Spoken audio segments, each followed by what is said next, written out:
28e journée donc d'études et de formation. Nous avons appris pendant toutes ces années, ces 28 années, nous avons appris à améliorer la forme et nous avons, comme d'hab, accepté la plupart des critiques, pas toutes. La plupart des critiques, donc ça donne le principe suivant, et à propos d'un thème d'actualité, sont sollicités des experts qui viennent des domaines différents, travail social, droit, psychiatrie, psychanalyse, sociologie, qui viennent donc des domaines différents et qui énoncent des points de vue que nous partageons ou que nous ne partageons pas. Ça, là n'est pas l'essentiel. L'essentiel, c'est qu'il y ait des représentants des courants d'opinion qui en sachent quelque chose à la fin des 2 journées et demie, qui en sachent quelque chose qu'on ne savait pas au début. L'intérêt des journées de formation, c'est justement de ne pas s'entendre dire, de pas entendre rabâcher des lieux communs d'usage. Pouvoir avancer quelques pistes à la fois théoriques et pratiques, c'est-à-dire que faire avec ces argumentations, que faire avec ces exposés, que faire avec les ateliers, parce qu'il y a des ateliers cliniques qui réunissent un petit groupe les participants, que faire avec les acquis théoriques demain, quand je reviens sur mon lieu de travail. Nous voulons chaque année que les séminaires, que les journées d'études portant sur un thème servent à ceux qui y participent et puissent trouver leur contentement des pistes de réflexion, mais des pistes d'action également. Et chacun est invité à donner son opinion à la fin de chaque exposé. Alternance donc d'exposés magistraux et d'ateliers collectifs, ateliers cliniques, nous les appelons, où les gens exposent rapidement, mais exposent quand même, des situations professionnelles auxquelles ils sont confrontés ou des doutes.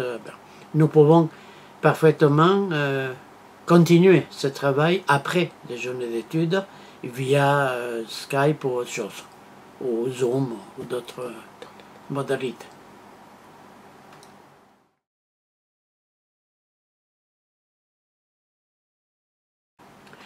Ligne directrice, oui, il y en a une bien sûr, mais qui ne consiste pas à penser ceci ou cela.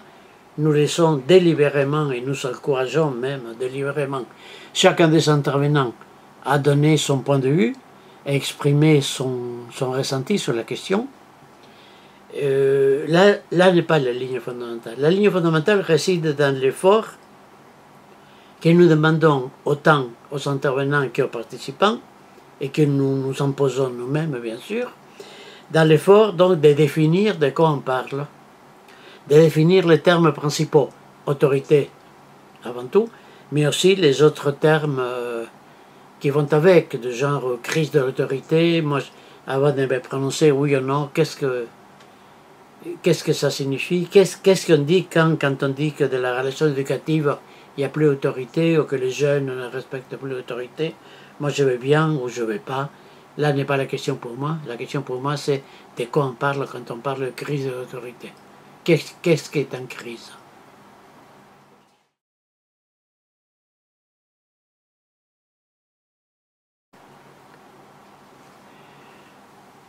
On pose généralement les questions d'autorité comme s'ils existaient en soi. Je dis que c'est faux, et ça témoigne d'une ignorance coupable de l'histoire. En réalité, la question de l'autorité est indissociable de la question de l'irrespect de l'autorité, des contestations, des subversions de l'autorité. On ne peut pas faire une histoire. On peut pas faire une histoire de l'autorité. On ne peut pas parler de l'autorité du maître dans la salle de cours, de l'autorité du président dans le cas d'un pays ou d'une association. On ne peut pas parler sans les tentatives frustres ou explicites des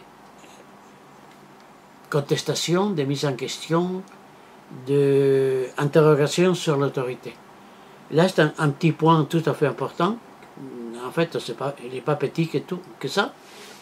Qu'il n'y a pas d'autorité sans contestation de l'autorité.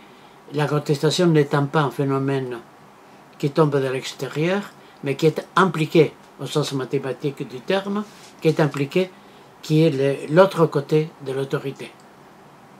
Et que donc il n'y a pas lieu dans la relation éducative à s'étonner que des ados ne respectent pas l'autorité, une certaine autorité en fait, ne respectent pas cette autorité. Il va de soi qu'il n'y a pas d'autorité sans imposition, sans révolte d'êtres vivants qui acceptent certains, qui n'acceptent pas d'autres. Je ne vise pas à justifier quoi que ce soit, surtout pas toute insurrection n'est pas justifiable, toute attente à l'ordre établi n'est pas automatiquement bienheureuse. Simplement, je dis qu'il faut examiner au cas par cas et dire avec quels critères on fait cet examen. Il faut examiner au cas par cas et que la levée des boucliers contre l'autorité est aussi contestable ou aussi justifiable que l'autorité elle-même.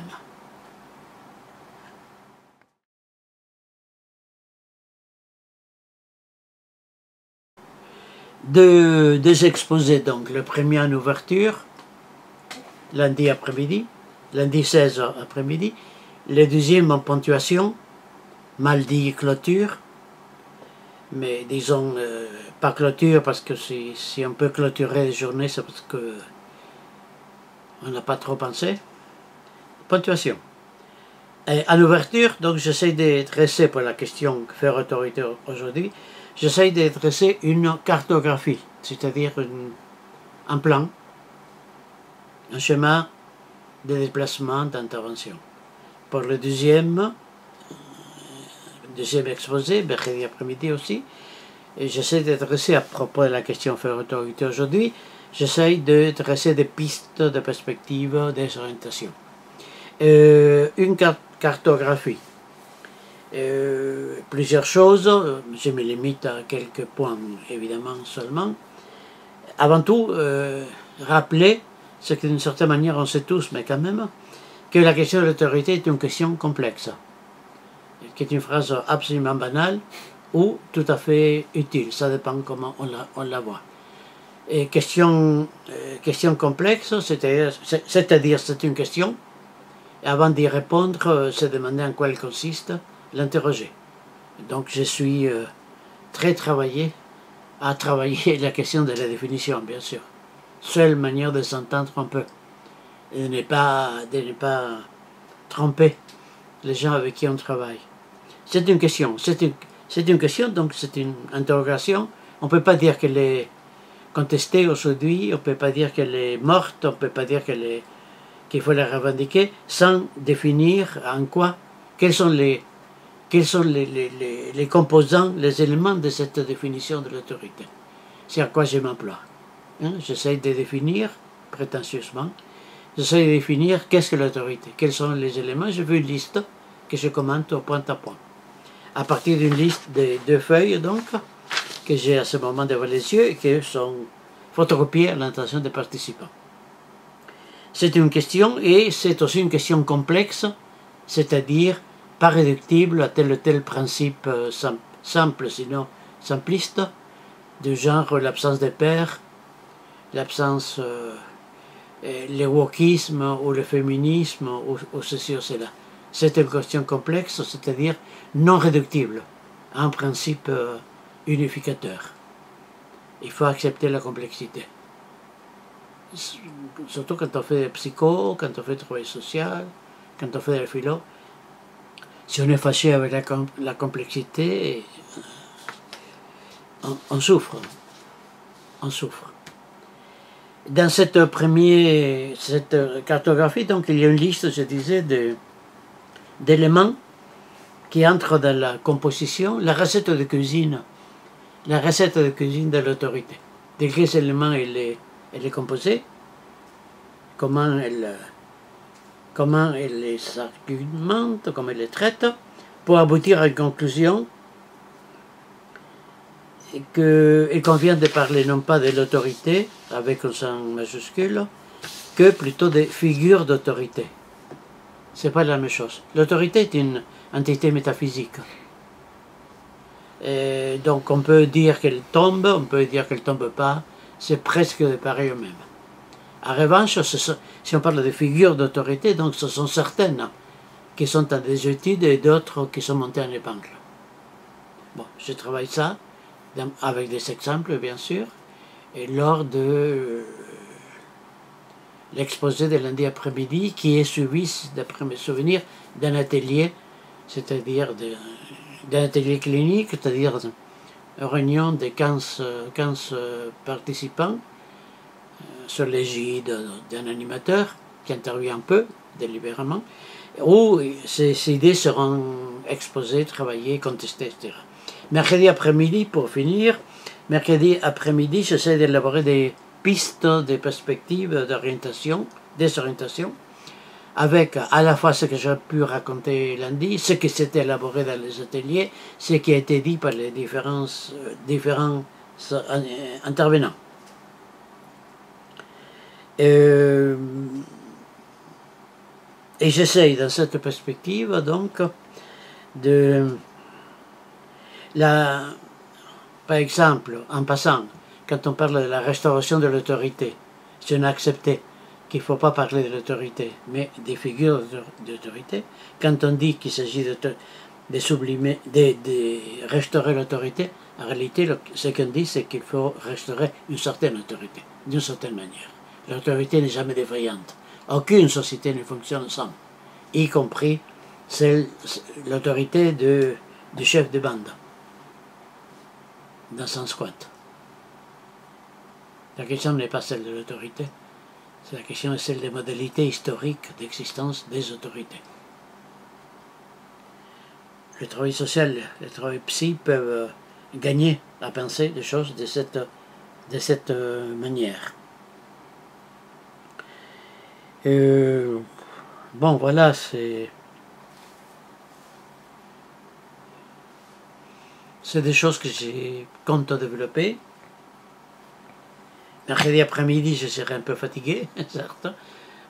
Un peu plus que maintenant, je suppose, parce que 3 jours, il faut suivre. Hein. Mais nous faisons ces formations pour réfléchir, pas pour servir la soupe. J'ai rien contre la soupe, hein. Mais bon, quand même, hein, il faut que ce soit de qualité. Merci de votre écoute. À bientôt.